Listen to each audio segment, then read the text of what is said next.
Salut și bine v-am găsit din Am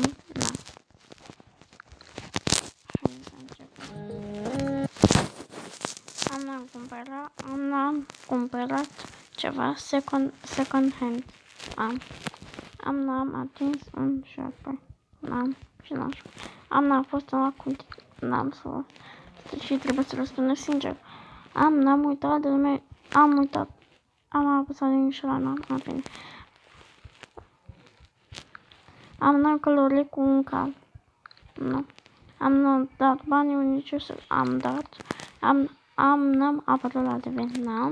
Am sărit îmbrăcat în apă. Am sărit odată. Am copiat de la un test. Am copiat odată. Am tras de o ușă care se asta. Am fost speriat de de reflexia mea. Am încercat să ghicesc parola cuiva de la telefon. Am sperat pe cineva în întuneric. Am simțit un cutremur. Și ultima, cred. Am fost cu tractor. Am fost. Bun. Am terminat aici și să mai facem un de și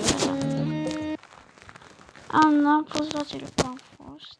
N-am căzut de pe bicicletă. N-am spus vreodată că nu mint, deci mințeam. N-am mers cu TV-ul. N-am cântat într-un cor.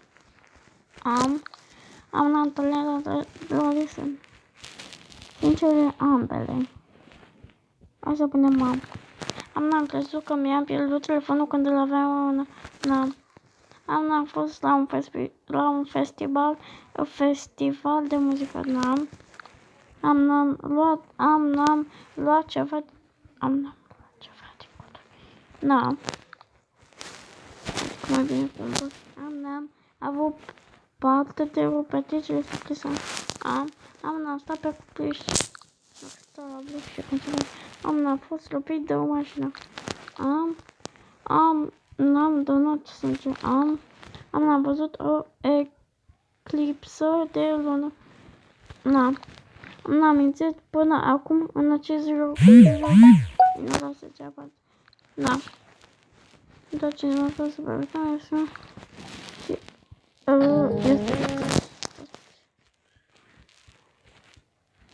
bun. Asta a fost primul episod. O să mai facem și noi o să ne auzim tot viitoare și nu uitați să apăsați butonul de like, share și subscribe. Și noi o să ne auzim data viitoare. Pa!